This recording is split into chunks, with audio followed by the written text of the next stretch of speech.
Entre todas las enfermedades reumáticas sistémicas, autoinmunes, crónicas, hasta síndrome Sjögren. Cada enfermedad reumática tiene un órgano blanco donde incide, y al incidir sobre ese órgano blanco lo destruye, pero también, así como se ha visto en las otras enfermedades, también tiene manifestaciones fuera del órgano blanco principal. Y en este caso es el síndrome Sjögren, el cual la lesión se encuentra a nivel de la glándula epitelial y que la expresión de esa lesión, de esas glándulas, es la xerostomía, la xerostomía, xerodermia y sequedad vaginal del árbol traqueobronquial. Entonces es un trastorno autoinmune, que es lo que caracteriza a todas las enfermedades reumáticas sistémicas, es crónica y con diferentes formas de presentación. Su compromiso exacto es glándulas exocrinas que produce el cuadro de un síndrome seco. Como siempre, estas enfermedades afectan más a mujeres que en varones. Bueno, normalmente antes se decía, ¿no?, que esta afección era de 9 mujeres por un varón, pero de acuerdo a unos últimos estudios, digamos, multicéntricos y que digamos, en el cual han incluido un buen número de pacientes, incluso se habla de 14 a 24 mujeres por un varón. Este cuadro, esta enfermedad, como todas las enfermedades reumáticas, es progresivo, insidioso, muchas veces se inicia con síntomas generales. Al inicio, este cuadro no se diagnostica. Puede ser la manifestación tan inespecífica que puede pasar 8 a 10 años hasta que definitivamente se llegue a hacer el diagnóstico. Entonces, es una enfermedad crónica autoinmune que compromete glándulas exocrinas y está caracterizada por la invasión e infiltración de los linfocitos en esas glándulas exocrinas y que también de la misma manera van a producir las lesiones extraglandulares en otros órganos, aparatos y sistemas. Básicamente por linfocitos CD4, células plasmáticas, hay una hiperestimulación de los linfocitos B, que son los que van a producir los anticuerpos con los cuales se va a producir la destrucción de esta glándula. Y ya dijimos, las manifestaciones están relacionadas a xerostomía, y recordando que esta enfermedad no solamente es compromiso de glándulas exocrinas, sino también puede comprometer a nivel de riñón, del aparato gastrointestinal, vasos sanguíneos, hígado, sistema nervioso, pulmones, a nivel de páncreas. Entonces en esta figura nos vemos a nivel, digamos, del compromiso, a nivel de lo que correspondería a la boca, básicamente, digamos, con compromiso de las glándulas salivales, glándula parótida, las glándulas sublinguales, submaxilares, y a nivel de el globo ocular va a haber un compromiso sobre todo de las glándulas lacrimales, hay compromiso de la glándula del meibomiano, y ese es realmente, digamos, en resumen, eso es el síndrome Sjögren. Ahora, esta enfermedad se puede, ¿cuándo se define primaria y cuándo se define secundaria? Primaria, cuando no está asociado a ninguna otra enfermedad reumática, autoinmune, otra enfermedad autoinmune. Eso es el síndrome de Sjögren primario. Y el síndrome de Sjögren secundario está sobre todo está en asociación con otras enfermedades autoinmunes, como por ejemplo el lupus, la artritis, la esclerodermia, la polimiositis, otras enfermedades como el hipotiroidismo, la enfermedad celíaca, etc.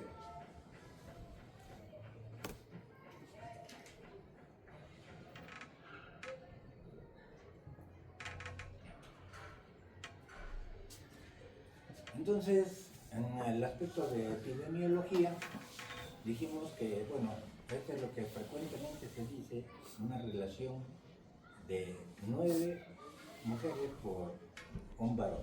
Pero de acuerdo a lo último, a un estudio amplio que se ha hecho, realmente es mucho mayor. Es 14 a 24 mujeres por un varón. La edad más o menos de presentación entre 40 y 60 años. ¿No? Y la incidencia en mujeres es de 1 sobre 100 y en hombres 1 sobre 1000. La prevalencia de esta enfermedad es semejante a la artritis reumatoidea. En el caso de la artritis reumatoidea está establecido que esta prevalencia es del 1% de la población general.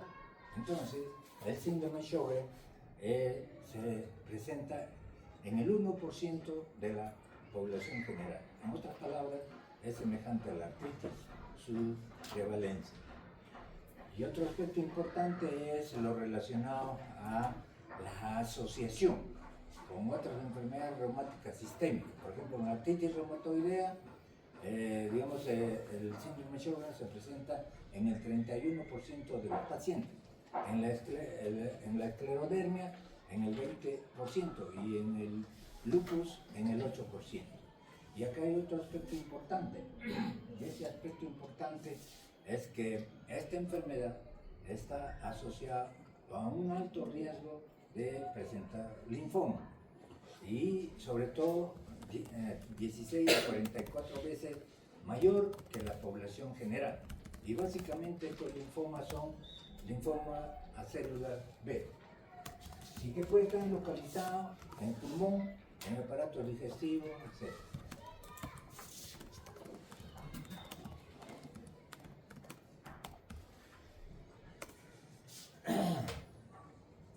Otro aspecto importante dentro de, digamos, de los aspectos generales relacionados a esta enfermedad es que 1/3 de los pacientes van a hacer manifestaciones extraglandulares, ¿no? Y el 66% de los pacientes tienen las parótidas y otras glándulas salivales inflamadas.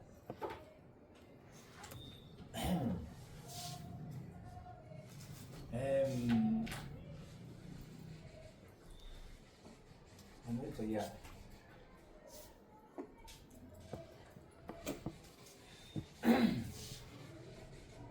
El síndrome de Sjögren, como todas las enfermedades reumáticas autoinmunes, crónicas, sistémicas, para que se desarrolle la enfermedad, siempre tiene que haber, primero, el medio ambiente. Este medio ambiente tiene que estar relacionado a virus, bacterias o otros elementos del medio ambiente. Y el otro factor importante es el aspecto genético, la predisposición genética. Todas las enfermedades reumáticas autoinmunes no son monogénicas. Todas las enfermedades reumáticas sistémicas son poligénicas. No es un solo gen el que determina para que un paciente desarrolle la enfermedad, activado o gatillado por el medio ambiente, que en este caso sería, digamos, un virus, bacteria, etc. Entonces, es por lo general poligénica. Y esto va a condicionar esta interacción entre el medio ambiente y el aspecto genético, y esas alteraciones inmunológicas en el paciente van a hacer que se desarrolle la enfermedad.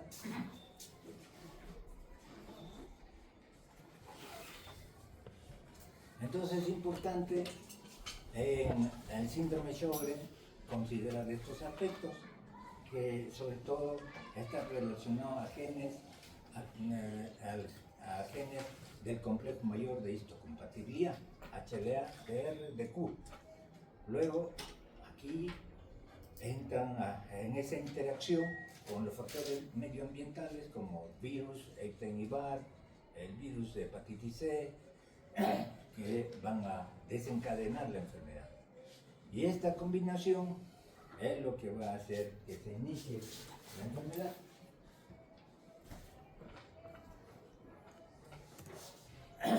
Entonces, está involucrado en estos pacientes con síndrome Sjögren los genes relacionados al complejo mayor de histocompatibilidad, HLA-DR, HLA-DQ, y sus alelos, que son los que van a condicionar esta susceptibilidad para desarrollar, como por ejemplo el HLA-DRB1, 0301, el HLA-DQB1, 0201.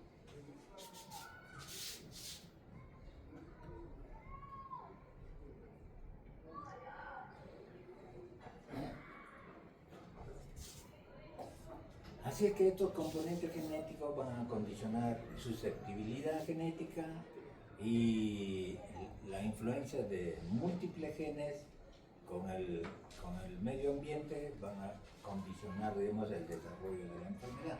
Y acá entra a tallar otro aspecto importante, que es el factor familiar, que aumenta este riesgo y esta susceptibilidad para desarrollar la enfermedad.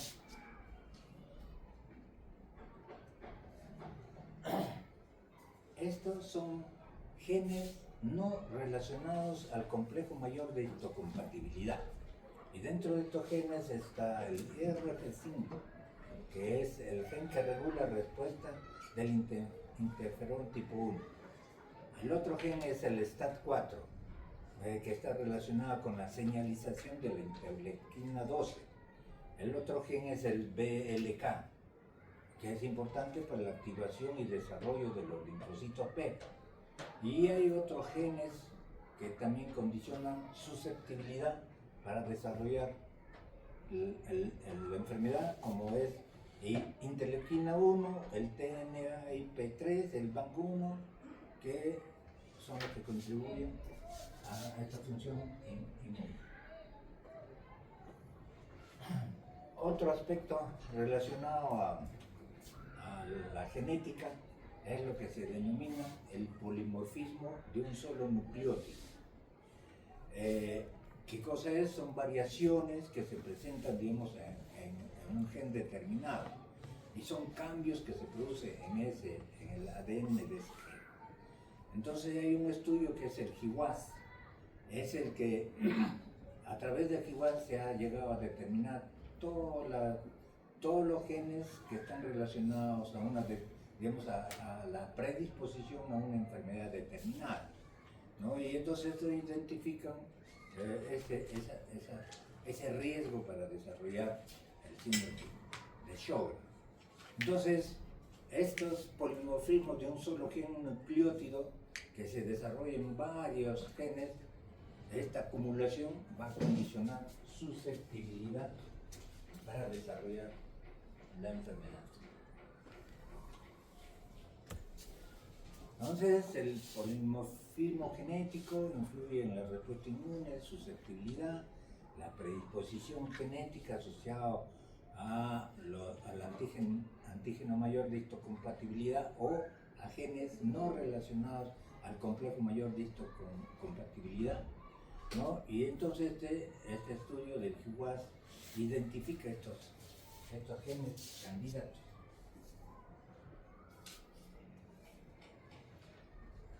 ¿Y qué es lo que se produce una vez que hay esa interacción entre el medio ambiente y el huésped, ¿no? Como diríamos en patología, ¿no? Ese huésped que está genéticamente predispuesto a desarrollar la enfermedad. Se produce alteraciones en el reconocimiento, respuesta y regulación inmunitaria. También hay estos factores genéticos del DR, W52, DR2, DR3, B8. Y los factores externovirales, grupos de el grupo herpes, virus de hepatitis C, hepatitis B, el parvovirus B19. Este parvovirus B19 está relacionado como factor gatillante en muchas enfermedades reumáticas, en el lupus, artritis, en algunos estudios que se han hecho en polimiositis, dermatomiositis, pues, digamos, este parvovirus B19 está designado como un factor medioambiental que activa la enfermedad. Y los enterovirus, los retrovirus, como el VIH. Hay genes, hay autoantígenos que, digamos, que se expresan sobre todo en las células que han sido, que por apoptosis se han autoeliminado.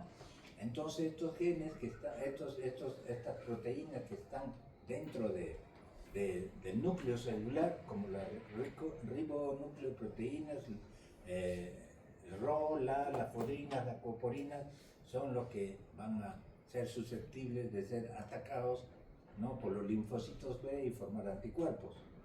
Y entonces, y el otro aspecto dentro de la etiopatogenia está la hiperestimulación de los linfocitos B para formar anticuerpos y destruir las glándulas exocrinas.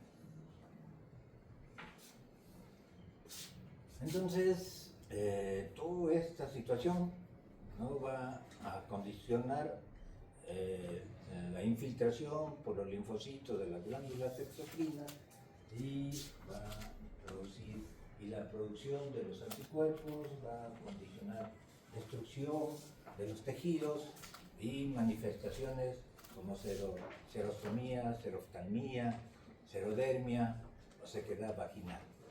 Y esa sequedad no solamente es a nivel de lo que he referido, también a nivel del árbol tráqueo-bronquial y también del aparato digestivo.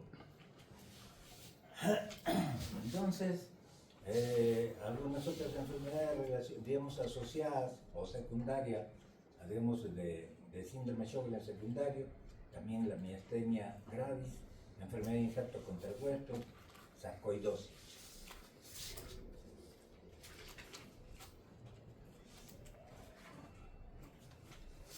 Normalmente, en el día se produce la secreción salival, que, digamos, lo normal es 600 mililitros al día, pero en estos pacientes llega a lo mínimo, o casi cero, ¿no? Y esta alteración de la secreción de las glándulas así salivales como también lacrimales va a producir una serie de alteraciones a nivel tanto del ojo como también a nivel oral.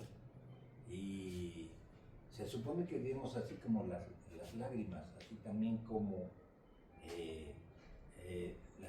digamos, la saliva, no solamente tienen componentes, digamos, enzimáticos, también tienen componentes antibacterianos, antimicrobianos, que son los que preservan la boca o los ojos de que podamos padecer de infecciones. Pero estos pacientes, por ejemplo, al producirse esta disminución de la secreción lacrimal, aumenta el riesgo que estos pacientes presentan infecciones a nivel ocular. Y en el caso de la disminución de la secreción salival, aumenta el riesgo de que estos pacientes presentan candidiasis oral. Básicamente, digamos, los síntomas oculares clásicos que el paciente presenta es sensación de cuerpo extraño, intraocular, o sensación de arenilla en los ojos, ¿Qué más presentan estos pacientes? Presentan fotofobia. ¿Qué más presentan estos pacientes? Fatiga ocular. ¿Qué más presentan estos pacientes? También presentan disminución de la agudeza visual al dañarse la córnea. Entonces, estos son los síntomas que el paciente va a referir en el momento cuando va al oftalmólogo o va al médico y le dice: tengo estas molestias a nivel ocular. Y a nivel oral, ¿cuáles son los síntomas? Por lo general los pacientes se quejan de boca seca, ¿no? Tienen boca seca, tienen dificultad para mantener una conversación por largo tiempo, tienen que continuamente estar tomando líquido. Y el otro aspecto en el compromiso, sobre todo a nivel de faringe y de esófago, es la disfagia. Disfagia a alimentos sólidos. El paciente no puede ingerir alimentos sólidos. Tiene que estar tomando cada cierto tiempo sorbos de agua para poder deglutir los alimentos.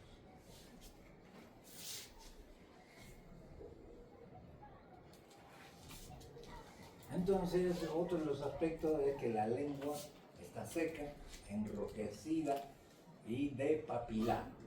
El otro aspecto que se encuentra en estos pacientes es queilitis angular.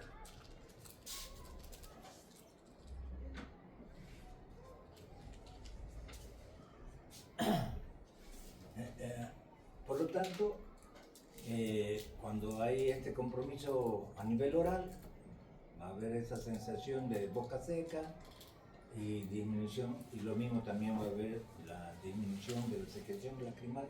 Por lo general, cuando se presenta un paciente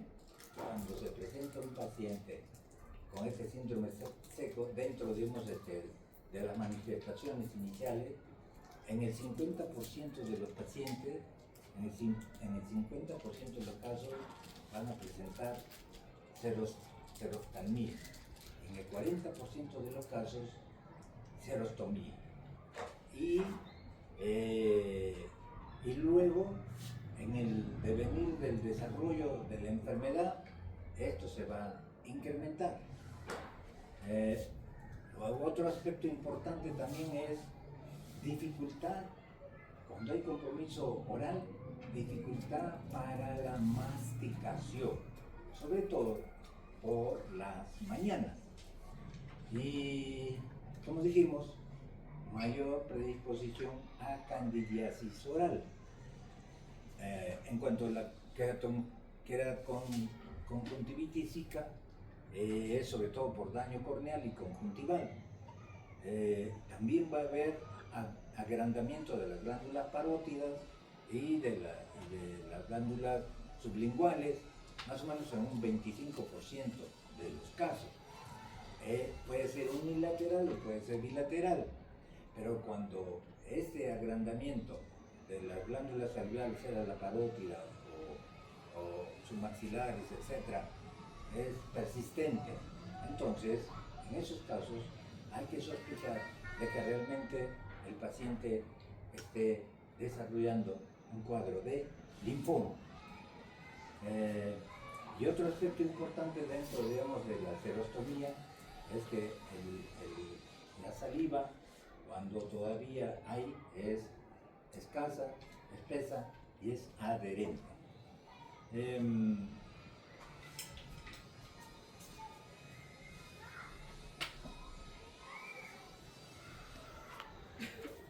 Entonces, como dijimos, va a haber esa sensación de anemia en los ojos, en lo que respecta a la seroftalmia, menor producción de lágrimas, y otro aspecto importante es el enrojecimiento de la conjuntiva. Va a haber picor, fatiga ocular, etc. Y cuando se compromete por esta sequedad, cuando se compromete la córnea, va a haber disminución de la agudeza visual.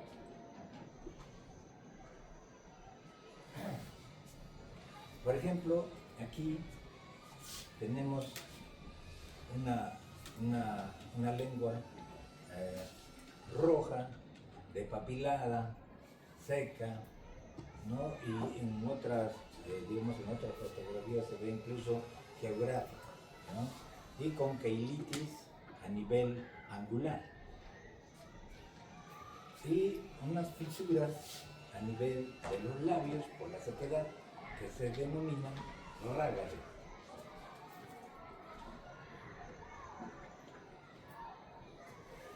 En estas otras vemos, por ejemplo, ¿no? Lengua seca, despapilada y con keilitis a nivel angular. Y unas lesiones lineales a nivel de los labios que se llaman rágade. Y aquí el enrojecimiento de la conjuntiva.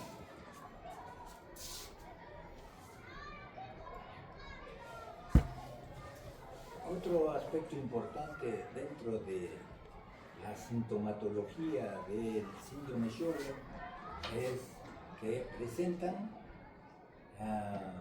caries dental.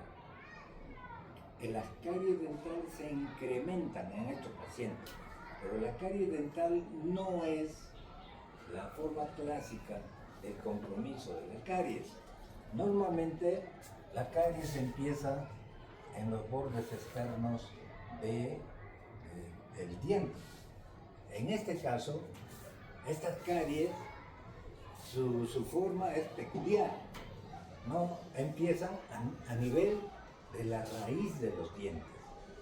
Y como ven en esta fotografía, no es que digamos empieza a este nivel, sino a nivel de la raíz de los dientes y produce alteración y de tal forma eso va a influir en todo ese proceso de masticación y todo lo relacionado a la función que tienen los dientes. Aquí es este incremento a la presencia de aumento de volumen, o sea, las glándulas parótidas, las submaxilares, las sublinguales, ¿no? Que puede ser unilateral o puede ser bilateral, más o menos en un 20-25% de los pacientes. Como dije al inicio, esta sequedad no es solamente a nivel de piel, no es solamente a nivel de los ojos, no es solamente a nivel vaginal. Esta sequedad es a nivel de todo el árbol tráqueo bronquial, empezando, digamos, del árbol respiratorio superior. Hay sequedad nasal, y esto va a condicionar sinusitis a repetición. Y va a también condicionar epistaxis. Estos pacientes por la sequedad van a presentar epistaxis. Luego, a nivel tráqueo-bronquial, esta resequedad va a condicionar una serie de alteraciones. Va a condicionar esa resequedad del tráqueo bronquial, va a producir un síndrome obstructivo, ¿no? del árbol respiratorio, va a producir bronquiectasias y a nivel más bajo, o sea, a nivel ya del pulmón, va a producir incluso neumonitis intersticial, va a producir alveolitis y además todo esto va a crear disconfort en el paciente y realmente va a crear dificultades para la respiración, ¿no? Y otro aspecto también está relacionado a esta sequedad del labio bronquial, del labio respiratorio superior medio, la laringe, que estos pacientes van a presentar disfonía, van a presentar ronquera, van a presentar otitis media recurrente. A nivel de la mucosa vaginal, va a haber resequedad y en el momento que las mujeres tengan relaciones sexuales va a condicionar dispareunia. Otro de los aspectos importantes también está relacionado a que estos pacientes pueden presentar manifestaciones musculoesqueléticas y lo más frecuente son artralgias. Puede presentarse artritis similar a artritis reumatoidea de pequeñas articulaciones de la mano, pero la característica principal aquí es que no es erosiva.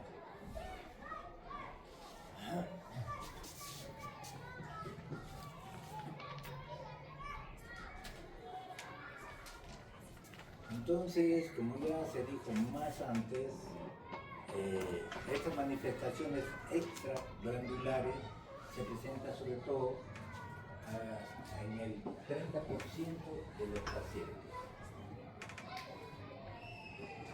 A nivel de laboratorio, va a haber anemia normocítica normocrómica, normalmente en un 70% del paciente, y aquí, en este grupo de pacientes, lo que se incrementa sobre todo las cosas es la velocidad de sedimentación. En caso de la proteína C reactiva no se eleva, pero sí la velocidad de sedimentación siempre va a estar incrementada.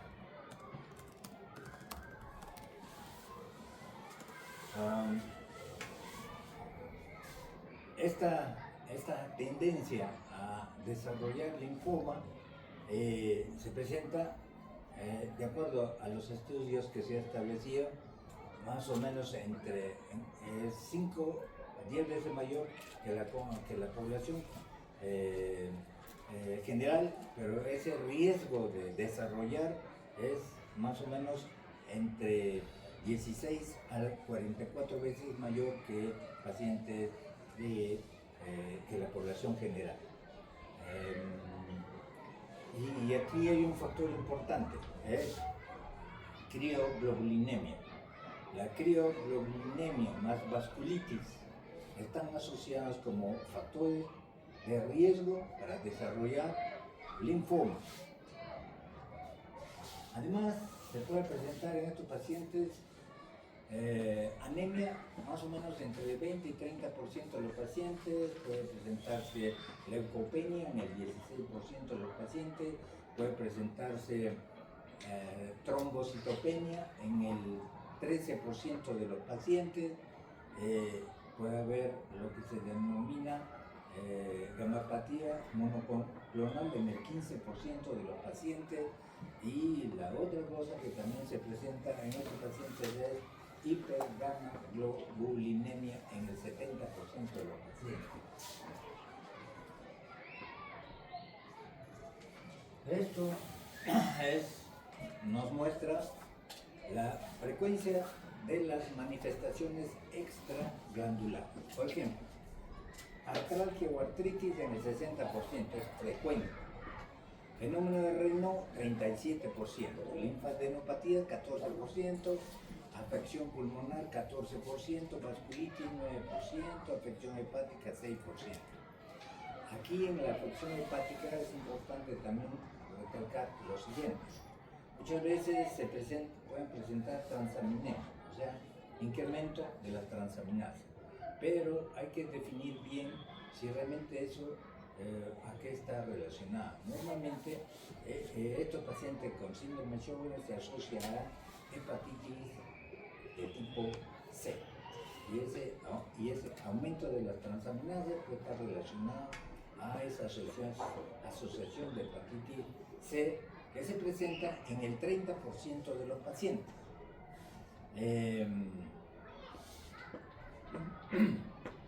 Bueno, luego los linfomas se presentan entre 5 y 6% de los pacientes, puede haber esplenomegalia en el 3% de los pacientes, neuropatía periférica en el 2% de los pacientes y miositis, semejando a una polimiositis, en el 1%.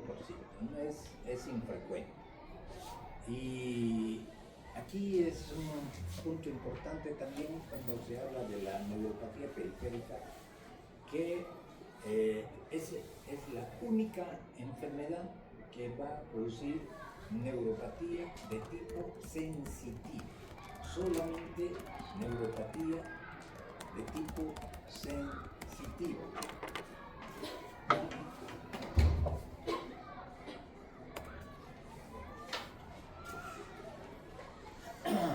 Entonces, a nivel pulmonar va a producir compromiso intersticial, ferrotraquea, a nivel digestivo, disfagia alta, gastritis, lo que produce, así como cuando, digamos, compromete las glándulas salivales, ¿no? Las glándulas lacrimales, por infiltración focal de los linfocitos en esas glándulas exocrinas, así también a nivel del estómago va a condicionar gastritis crónica atrófica. Gastritis crónica atrófica por ese infiltrado a nivel de la, digamos, de la mucosa del estómago y que puede llegar a anemia perniciosa. A nivel renal, lo que más se encuentra es nefritis intersticial, ¿no? Y esto expresado como acidosis tubular renal. Y esta acidosis tubular renal es de tipo 1. Eso quiere decir de compromiso distal. Neurológico, también puede haber compromiso a nivel del sistema nervioso central y periférico. Cutáneo, vasculitis. Puede estar asociado con hipotiroidismo. En el 15% de los pacientes. Sobre todo lo relacionado a los linfomas, linfoma B de bajo grado, linfoma mal y de localización extranodal. Entonces estos pacientes a nivel musculoesquelético van a presentar mialgias, artralgias, ¿no? Y puede, infrecuente, artritis. Y cuando se presenta, semejando a la artritis reumatoidea. El factor reumatoideo va a estar presente en el 50% de los pacientes. A nosotros lo que nos toca es dilucidar. ¿Tiene artritis reumatoidea?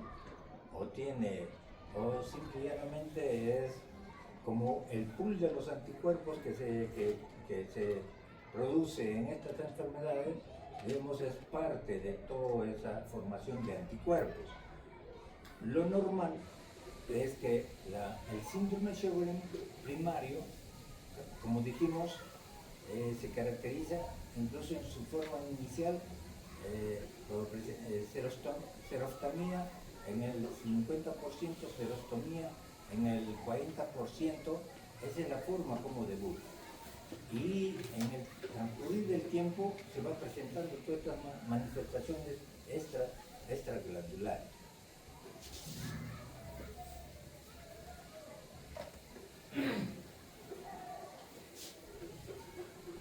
El 35% de los pacientes van a presentar disfagia, y esta disfagia está relacionada a la sequedad a nivel de la faringe y a nivel del esófago. La gastritis es una gastritis atrófica que puede llegar hasta la anemia perniciosa. Perdón.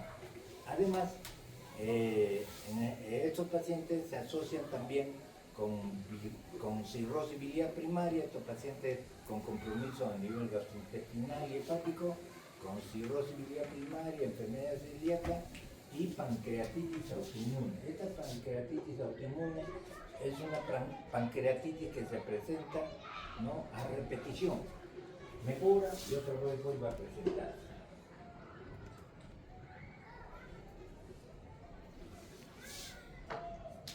El compromiso renal está dado por nefritis tubulointersticial, la inflamación de estos túbulos renales que van a condicionar daño.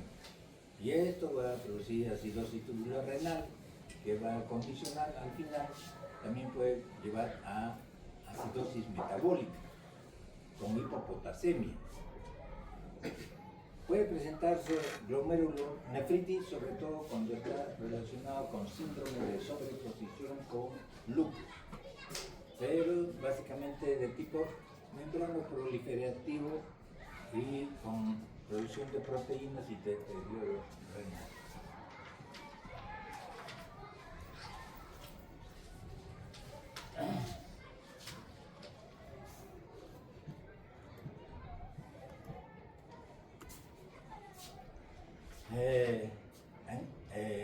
Entonces en este cuadro vamos a estar viendo, ¿no?, los síntomas glandulares, serostomía, sequedad cutánea, sequedad vaginal, los síntomas extraglandulares, atrachia, fatiga crónica. Una de las cosas que me estaba olvidando es que una de las características principales en estos pacientes con síndrome Sjögren es la astenia severa.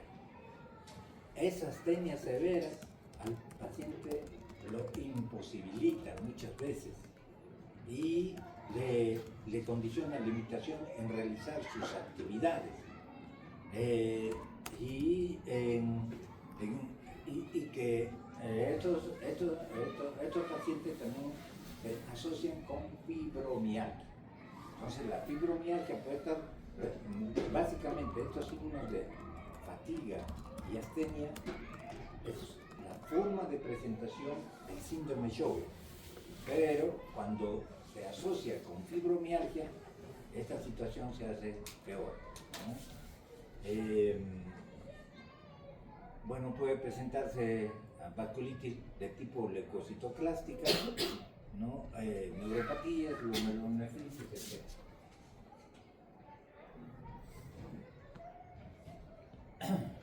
El compromiso cutáneo básicamente está relacionado a una vasculitis leucocitoclástica con púrpura palpable.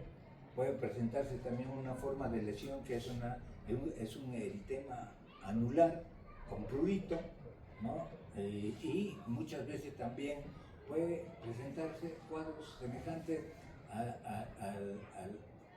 al lupus subcutáneo, subcutáneo subagudo. Y sobre todo cuando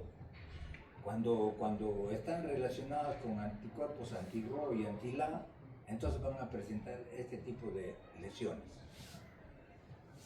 Y el otro aspecto importante es fotosensibilidad en estos pacientes.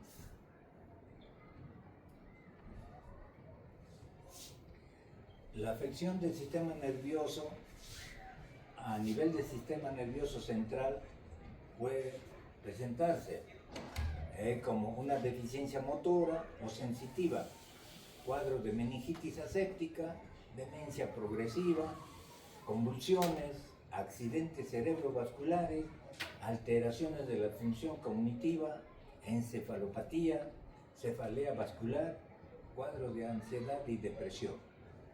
Y de compromiso medular puede presentarse un cuadro un cuadro de desmielinización semejante a la esclerosis múltiple. Puede haber neuritis óptica, mielitis transversa, vejiga neurogénica, mielopatía crónica progresiva. Si nosotros recordamos muchas veces, digamos, el cuadro que presenta el lupus se parece su compromiso al lupus. Y en este caso, cuando hay compromiso del sistema, en general no existe tratamiento para el síndrome de Sjögren. El tratamiento es básicamente paliativo, sintomático, y solamente se da tratamiento para las manifestaciones severas extraglandulares, como por ejemplo el sistema nervioso central, compromiso del sistema nervioso central o periférico severo.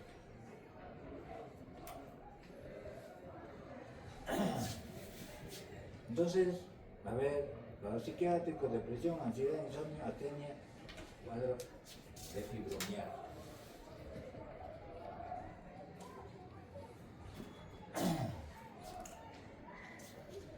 La asociación con linfoma ya lo habíamos visto desde el inicio, de de 4 hasta 44 veces mayor riesgo de desarrollar linfoma que la población normal.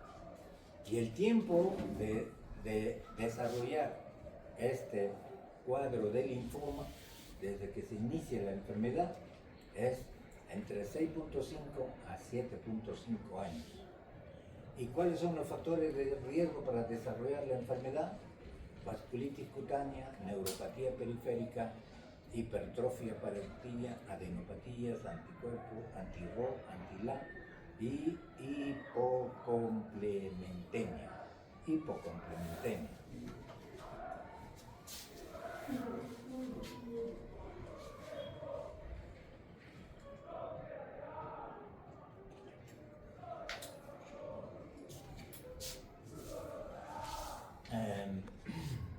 Aunque eso ya lo hemos visto.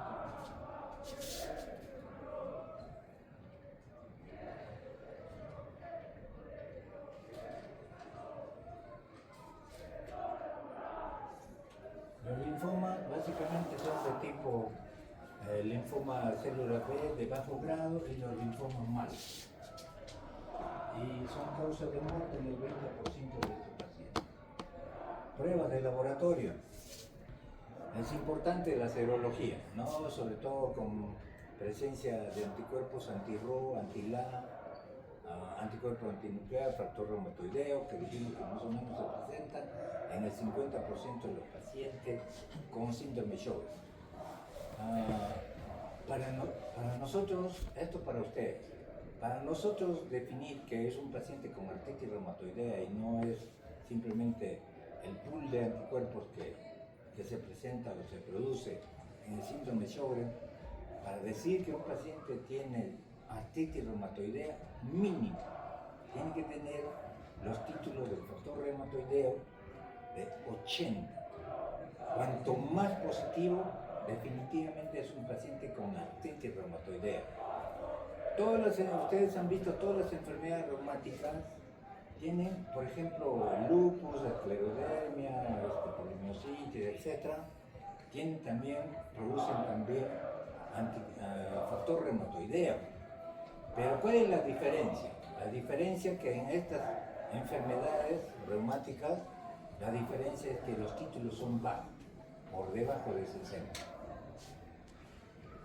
El otro estudio importante, sobre todo para medir la secreción lacrimal, que es el test de Schimmer, y se pone una tira de 3.5, tira de filtro de 3.5 centímetros de largo por 5 milímetros de ancho en el ángulo interno del ojo, y se evalúa en 5 minutos. Cuando se evalúa en esos 5 minutos y se ve que ha humedecido menos de 5 milímetros, es una prueba fidedigna de que realmente se trata del síndrome de Sjögren. Normalmente, en las personas regulares, en 3 minutos ya humedecido esa tira de filtro, casi como 15 o 20 milímetros. El otro aspecto importante dentro de la prueba de laboratorio es la biopsia. La biopsia se habla de focus, y ese focus está relacionado corresponde a 4 milímetros cuadrados, dentro del cual debe haber por lo mínimo 50 linfocitos por campo. Entonces eso se denomina un focus. Para que sea positivo tiene que ser uno o más focus que se encuentren positivos. Sobre todo la biopsia de las glándulas salivales se solicita cuando el aspecto inmunológico, serológico, el anti-RO o el anti-LA, son negativos. Y la cialometría evalúa el flujo salival estimulado y no estimulado.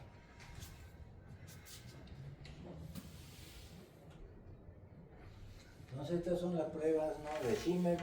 Rose Bengala es otro Otro estudio para ver, digamos, confirmar esta resequedad ocular usando este tinte de rosa de bengalo, echando a nivel, digamos, del ojo y con lámpara de hendidura van a verificar este problema.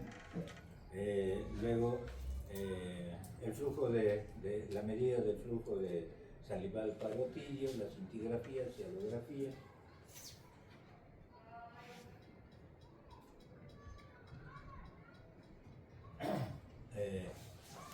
Como ya dije más antes, la velocidad de sedimentación está elevada en el 80-90%, se mantiene persistente en relación a la proteína C reactiva. La proteína C reactiva nunca se eleva.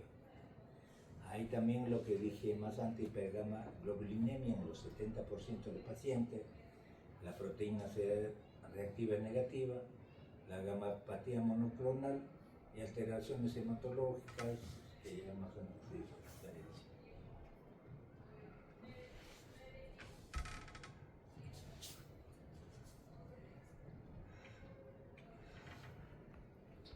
En cuanto a los anticuerpos antinucleares, en estos pacientes se encuentran el 80% positivos, el factor reumatoideo 50% positivos, el anti-RO y el anti-LA, 70% positivo el anti-RO y 30% el anti-LA. Puede presentarse también crioglobulinemia en el 16% de los pacientes, y este es un factor que nos puede estar indicando, anticipando de que este paciente puede desarrollar linfoma.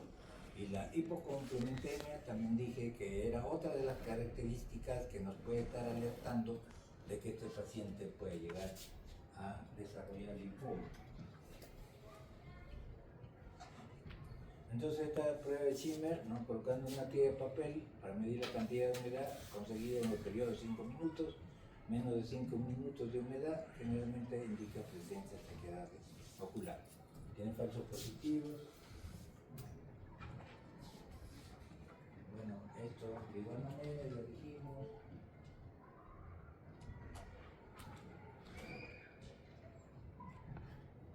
Bueno, en la biopsia lo que se va a encontrar es esta infiltración linfocítica, 50 linfocitos por campo, ¿no? Y se habla de focus. Un focus es positivo cuando hay uno o más de un focus por campo.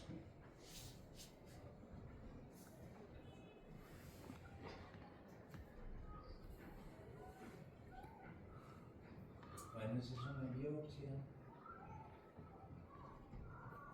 Estos son otros estudios que también se puede realizar, la cialografía, sobre todo evalúa las estructuras internas de glándulas salivales, la gammagrafía, mide la función glandular mediante captación y aspersión a nivel oral, la resonancia detecta inflamación y daño glandular con alta precisión.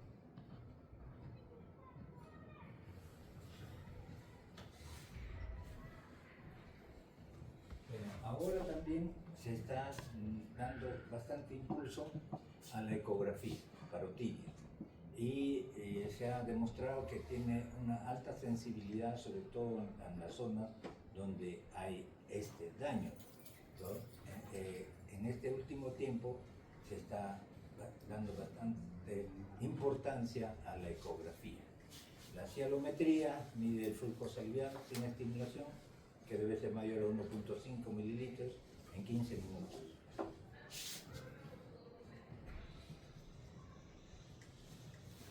Entonces la resonancia nuclear parotidia permite diferenciar linfomas y se obtiene mejores imágenes anatómicas de la glándula y el conducto. Grados.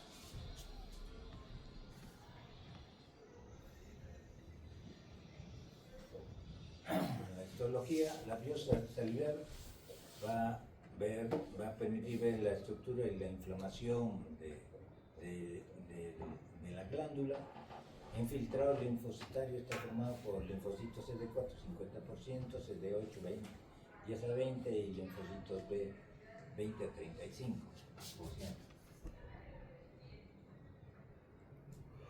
Diagnóstico diferencial. Es importante esto porque hay cuadros que también pueden semejar síndrome Sjögren y no es Sjögren. Por ejemplo, en el hospital, en Yanaguara, hace 3 semanas, más antes se le pidió varios estudios, aparentemente parecía que había un poco de sequedad oral y también lacrimal. Se le pidió la biopsia era negativa. Se le pidió el inmunológico, todo era negativo. Entonces, en esa condición, no es un paciente relacionado a síndrome Sjögren. O sea, hay otras enfermedades que pueden condicionar y simular Sjögren. Y dentro de esas está sobre todo virus de hepatitis C y el VIH. La sarcoidosis, la amiloidosis y, por ejemplo, también tuberculosis.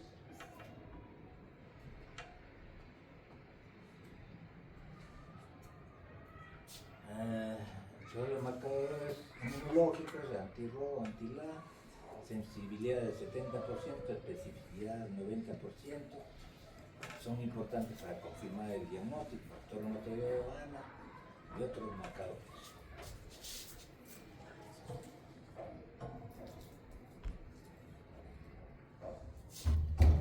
Importante para el diagnóstico, una buena historia clínica.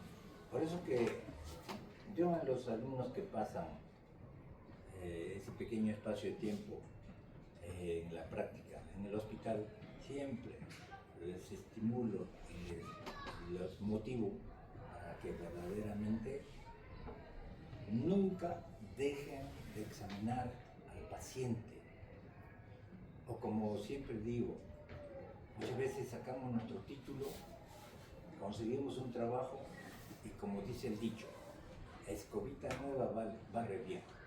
Ahí nos esforzamos y todo, pero pasa el tiempo, nos ponen ahí la tonelada de pacientes que ponen en el seguro, los pacientes empiezan a chancar la puerta, entonces, ¿qué les queda? ¿Hacen lo que dice el paciente o hacen lo que ustedes saben, lo que tienen que hacer? Al final ustedes deciden. Lamentablemente, muchos colegas se adaptan a la situación. Y los pacientes lo único que quieren, lo que sea, no interesa si lo examinan o no, que quieren su medicamento y punto. Pero cuando uno hace su trabajo correctamente, conforme a la ética del médico, entonces chancarlo en la puerta, escuchar afuera que dicen, este médico se demora demasiado, esto, el otro. Pero cuando entran a la consulta, se va a la boquita. ¿Por qué? Porque sabe lo que se les va a hacer ahí. No vamos a estar, ay, ¿qué tiene? Sí, chao. Y lamentablemente eso es lo que sucede. Tanta presión, mejor me adapto y de paso que yo también termino rápido y me voy, ¿no?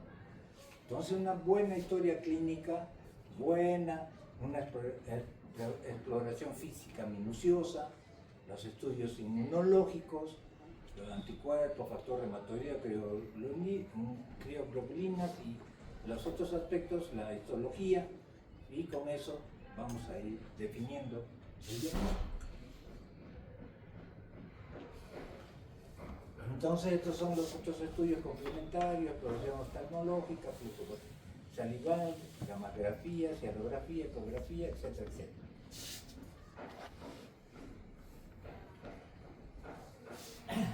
Entonces estos son los criterios diagnósticos del 2002, pero ahora este es del 2016 y este es lo que prevalece. Si alodenitis linfocítica focal en glándula salival menor, mayor o igual a un foco. ¿Cuánto vale? 3. Linfocítico a 4 milímetros cuadrados de tejido glandular. Luego el anti-RO positivo, no anti-LA, el anti-RO positivo, valor 3. Puntuación de la tinción ocular, con lo que ya se hizo referencia, 1. Test de Schimmer, menos de 5 milímetros en 5 minutos, un punto. Flujo salival sin estímulo, menos 0.1 mililitros por minuto, un punto. Para el diagnóstico se necesita 4 o más puntos.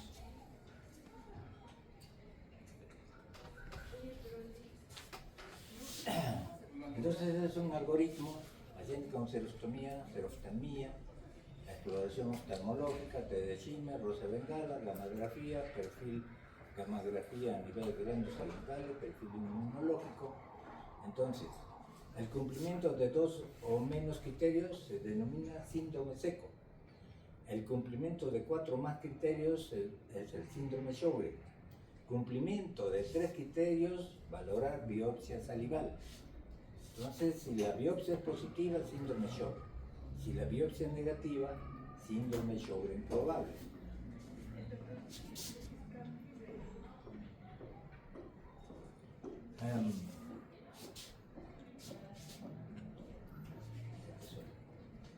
Bueno, este es para evaluación, digamos, de la actividad de la enfermedad.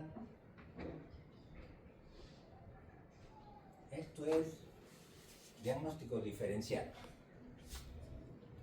Por ejemplo, a nivel del ojo, ¿cuál es el diagnóstico diferencial? Infiltración de glándulas lacrimales, ¿no? Se supone que, digamos, es de cabeza síndrome Sjögren, pero también la sarcoidosis puede producir infiltración de glándulas lacrimal, lo mismo que la amiloidosis y lo mismo que el linfoma.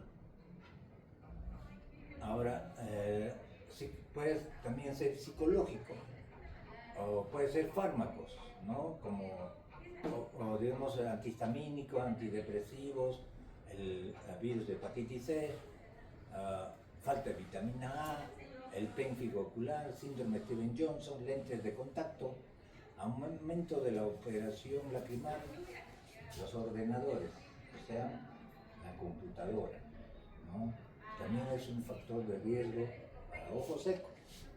Y blefaritis, conjuntivitis crónica, alteración de parpadeo, como los pacientes, por ejemplo, con Parkinson, ¿no? Por la alteración que tienen, no pueden, digamos, normalmente hacer la función de los párpados, que es continuamente, digamos, estar parpadeando para que la secreción lacrimal no pueda humedecer todo el ojo. Ahora, de boca seca, en primer lugar, síndrome Sjögren, pero recuerden, no es que todo ojo seco, boca seca es síndrome Sjögren. Hay otros factores. Por ejemplo, amiloidosis, igual que en el ojo seco, sarcoidosis, el VIH, la diabetes mellitus. También puede producir a nivel ocular y a nivel oral, también disminución de la secreción lacrimal. El hipotiroidismo también puede producir disminución de la secreción oral y lacrimal. El Alzheimer, esclerosis múltiple, fibromialgia, antidepresivo, antihistamínico, anticolinérgico, neuroléptico, diurético, de ansiedad y el virus de hepatitis C. Y también psicológico.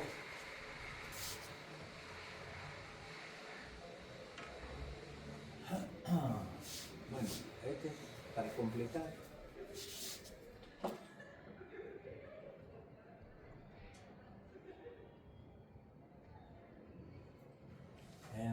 En cuanto al tratamiento, ya dijimos que no hay tratamiento, no existe tratamiento, todo es sintomático.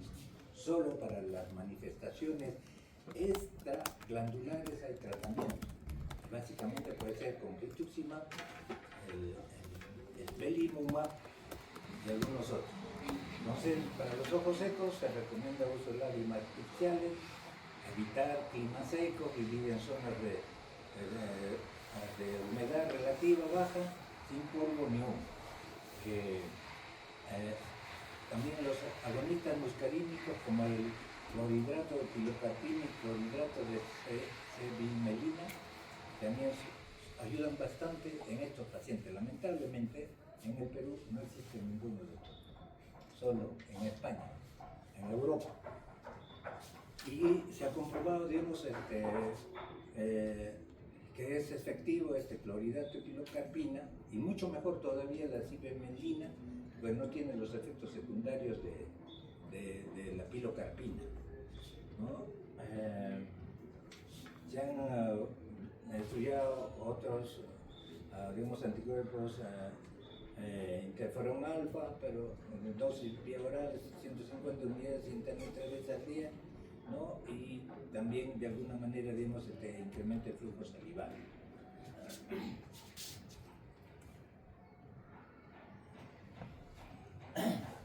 Entonces, prácticamente el tratamiento es sintomático: lágrimas artificiales, inmunomoduladores, la hidroxicloroquina en pacientes con, se ha visto, digamos, de acuerdo a los estudios que han hecho, mejora bastante la secreción lacrimal y oral, pero tiene sus límites, ¿no? Entonces, en estos pacientes, sobre todo cuando son iniciales, lo que es hidroxicloroquina, glifosate, corticoides a baja dosis. Biológico, rituximab, belimumab, según el caso, pero básicamente está relacionado al tratamiento extraglandular severo.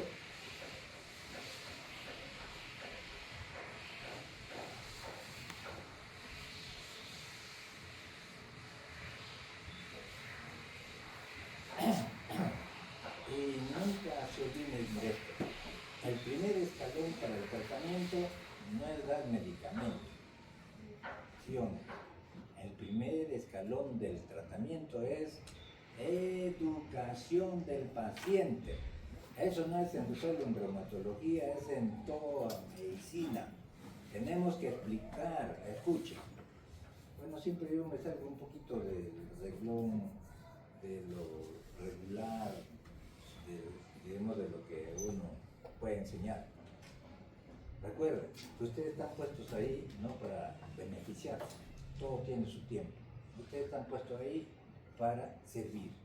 Y entonces, ¿cuál es su función? No es el asunto de decir: ya señora, ya, viene, digamos, inflamación en la rodilla, lo que fuera, me duele el músculo, lo que fuera. Ya señora, tome esto, ya vaya, y de acá, si no mejora, vuelve. Tienen que explicarle, tienen que decirle qué es su diagnóstico y cuál es, digamos, la evolución de la enfermedad, y lo que ese paciente tiene que ser asertivo con el médico para que sea continuador, no que, digamos, muchas veces sucede lo siguiente: el médico se cree que es un dios, ¿no? Se cree y mira por el techo, no mira al paciente. Y entonces, y todavía, si es patán, como decir así, ¿no? Yo soy médico y usted hace lo que yo le digo. Olvídese, más rapidito corre ese paciente y se busca otro médico. Ustedes tienen que tener buen trato con el paciente. Acuérdense, ustedes tienen que meterse en el pellejo del paciente. No solamente, digamos, para decirle qué tiene, sino tienen que entender el dolor del paciente. Y tienen que darle un tiempo al paciente. No, estoy pensando, tengo que hacer esto. No, un tiempo al paciente. Bueno, todo esto ya hemos dicho. Y es importante también en estos pacientes con síndrome de Sjögren, una buena higiene dental con sustancias fluoradas. Como han visto, su problema principal es caries dentales. Y el otro problema es que pueden hacer candidiasis oral. Entonces, una buena higiene bucal y control, evaluación por odontólogo cada 6 meses. Y la otra cosa que tienen que hacer es evaluación por ginecólogo anual.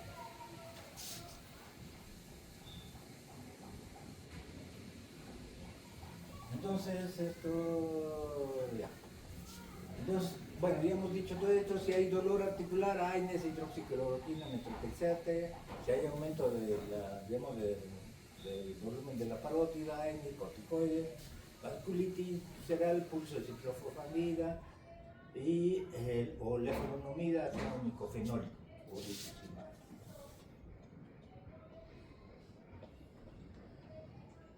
Entonces aquí este es otro aspecto, ¿no? El tratamiento de los pacientes, sobre todo en relación a la sequedad y a las manifestaciones extraglandulares.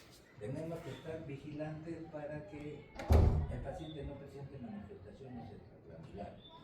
Entonces, medidas generales: evitar el uso de antidepresivo, antihistamínico, anticolinérgico, evitar ambientes secos, aumentar ingesta de agua, pero acá hay un detalle: la ingesta de agua no es agüita.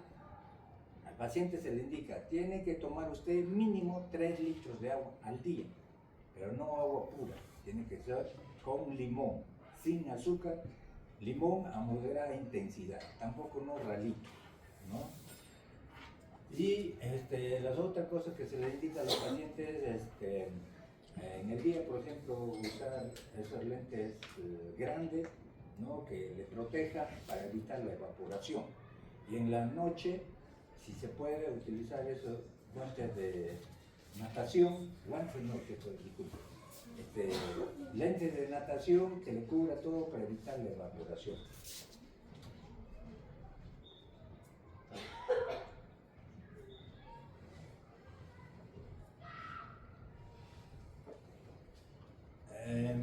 Eso también ya lo dijimos.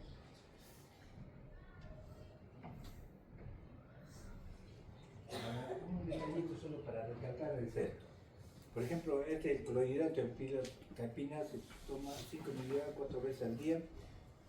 Dentro de los efectos secundarios que presenta cefalea, náusea, sudoración, dolor abdominal.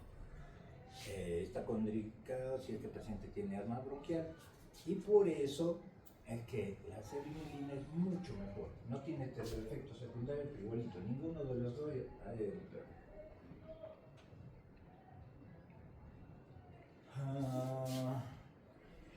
vaculitis leucocitoclástica, bajas dosis de esteroides e hidroxicloroquina. Afección pulmonar, esteroides inmunosupresores, azathioprina, ciclofosfamida o rituximab.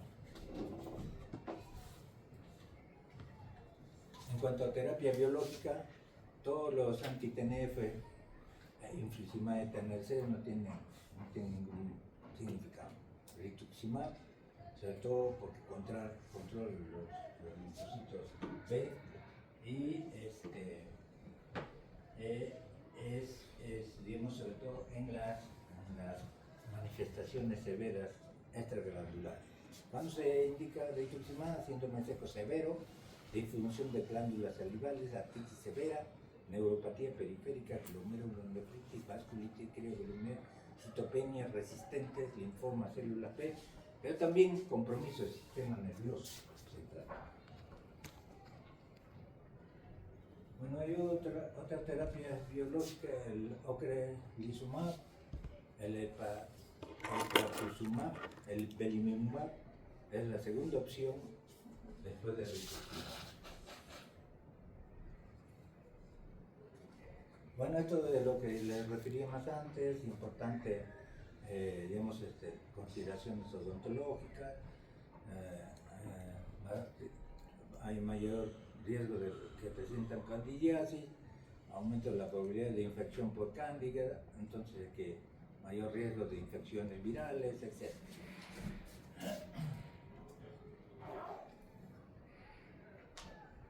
Pronóstico, con esto ya creo que es el último.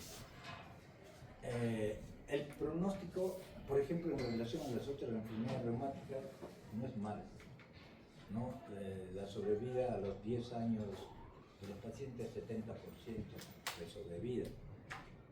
Solamente se oscurece el pronóstico del paciente cuando se presentan las manifestaciones extraglandulares. La evolución es variable, la mayoría se estabiliza sus síntomas, pocos hacen compromiso multiorgánico, 4 o 5% de singularidad desarrolla el proceso neurocooperativo y en forma no continua. Muy bien, eso es todo.